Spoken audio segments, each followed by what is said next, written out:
सोच रहे होगे ना कि इन लोगों को क्यों नहीं बुलाया जा रहा है। तो बेटा मेरे बात को ध्यान से सुनना। तीसरा कारण क्या है? अवष्टब्धम च मे राम नक्षत्रम दारुणग्रहैः आवेदयन्ति दैवज्ञाः सूर्यांगारकराहुभिः। अवष्टब्धम च मे राम, आजकल मैं रात्रि में भयावह स्वप्न देखता हूं, मैं भयानक सपना देखता हूं राघव। मैंने स्वप्न विचारकों को बुलाया कि इस सपने का फल क्या होगा। तो स्वप्न विचारकों ने कहा महाराज आपकी मौत कभी भी हो सकती है। आवेदयन्ति दैवज्ञाः, दैवज्ञ कहते हैं संस्कृत में ज्योतिषियों को। मैंने दैवज्ञों को बुलाया, ज्योतिषियों को बुलाया और अपनी कुंडली दिखलाई तो सबने एक ही बात कही, सूर्यांगारक राहु भी। सूर्य अंगारक माने मंगल और राहु। महाराज ये तीनों बैठ गए हैं एक साथ, मारकेस चल रहा है आपका, आपकी मौत कभी भी हो सकती है। राघव इतना भी ठिकाना नहीं कि मैं कल तक जिंदा रह पाऊं, आज ही मुझे पता चला है। और रात में राज्याभिषेक नहीं हो सकता, इसलिए प्रातः काल जो नक्षत्र मिल रहा है पुष्य नक्षत्र, उसमें मैं तुम्हारा राज्याभिषेक करना चाहता हूं, इसलिए मेरे राघव मना मत करना। एक कारण है महाराज। अब किसी के गीत और किसी की कविताएं प्रमाण नहीं होती, प्रमाण शास्त्र होते हैं। ध्यान से सुनेंगे। अब कोई कह दे कि भरत जैसे भाई पर विश्वास नहीं था, किसी ने लिख दिया, किसी ने ऐसा वैसा, ये सब अनावश्यक बातें। मुख्य कारण क्या है कि क्यों नहीं बुलाया जा सका?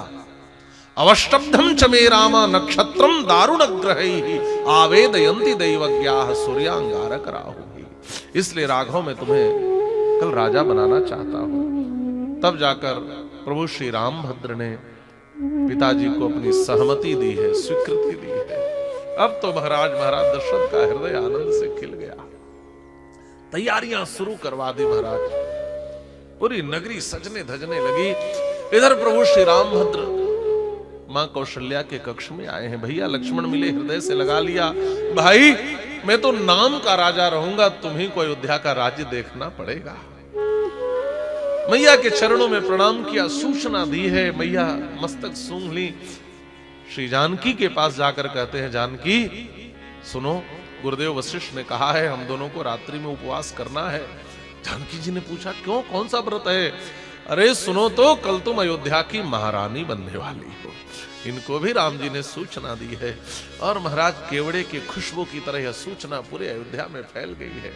दुल्हन की तरह अयोध्या वासी पूरी अयोध्या नगरी को सजा रहे हैं। जगह जगह पर गुलाब जल, इत्र जल, केवड़े जल, सुगंधित द्रव्य का छिड़काव आरंभ हो गया। कदली स्तंभ को लोग अपने अपने द्वार पर बांधने लगे। जगह जगह बंधन द्वार बनाया जाने लगा, तोरण द्वार सजाया जाने लगा, दीप देहलिकाएं सजाई जाने लगी और घर के आगे लोग रंगोलियां बनाने लगे, दीवालों पर चित्रकारियां सजाने लगे। प्रकाश करणार्थम तो निशागमन शंकया, महर्षि वाल्मीकि लिखते हैं एक एक वृक्षों पर कंदील जलाया है, एक एक खंभे पर प्रकाश की व्यवस्था की है। अयोध्या वासी कहते हैं कहीं हमारे राम जी राजा बनकर के चले और सूर्यास्त हो जाए और उसके बाद उनका मुखड़ा ही हम ना देख पाए। इसलिए अयोध्या में एक भी स्थल ऐसा नहीं बचना चाहिए जहां कोई प्रकाश न हो।